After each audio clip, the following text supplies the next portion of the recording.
Ang pagbaba ng baha. Ikawalong kabanata. Hindi kinalimutan ng Diyos si Noe at ang mga kasama niyang hayop sa loob ng barko. Kaya pinaihip niya ang hangin sa mundo at dahan-dahang bumaba ang tubig. Tinakpan niya ang mga bukal at pinahinto ang ulan. Patuloy ang pagbaba ng tubig sa loob ng 150 araw.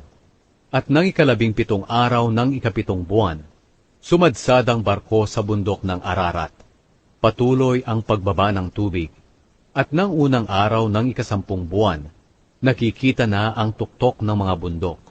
Pagkalipas ng 40 araw mula ng panahon na nakita na ang tuktok ng mga bundok, binuksan ni Noe ang bintana ng barko at pinakawalan ang isang uwak. At ang uwak na ito'y paruot paritong lumilipad hanggang sa patuloy na pagbaba ng tubig. Pinakawalan din ni Noe ang isang kalapati para malaman niya kung bumaba na ang tubig. Pero walang madapuan ang kalapati dahil natatakpan pa rin ng tubig ang buong mundo. Kaya bumalik na lamang ang kalapati kay Noe sa barko. Pinadapo ni Noe ang kalapati sa kamay niya at pinapasok sa barko. Pinalipas muna ni Noe ang 7 araw at muli niyang pinakawalan ang kalapati. Gabi na nang bumalik ang kalapati na may dalang sariwang dahon ng olibo sa kanyang tuka. Kaya nalaman ni Noe na bumaba na ang tubig. Pinalipas muli ni Noe ang 7 araw pa at muli niyang pinakawalan ang kalapati. Pero hindi na ito bumalik.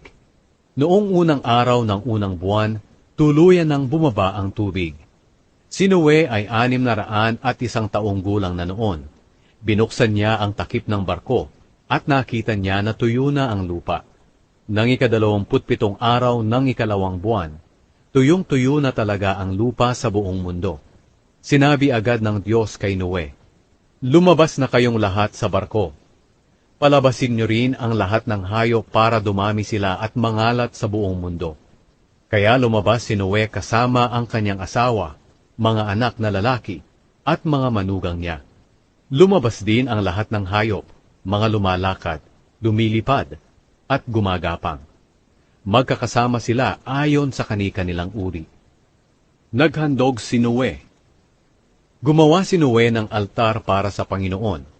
Pagkatapos, kumuha siya ng isa sa bawat uri ng hayop na malinis, pati rin sa bawat uri ng mga ibon na malinis, at sinunog niya ito sa altar bilang handog sa Panginoon. Nang naamoy ng Panginoon ang mabangong samyo nito, sinabi niya sa kanyang sarili, "Hindi ko na muling susumpain ang lupa dahil sa ginawa ng tao. Kahit alam kong makasalanan ng tao mula ng bata pa siya, hindi ko na talaga muling lilipulin ang lahat ng nabubuhay, katulad ng aking ginawa noon." Habang nagpapatuloy ang mundo, may panahon ng pagtatanim at pag-ani. May taglamig at may tag-init.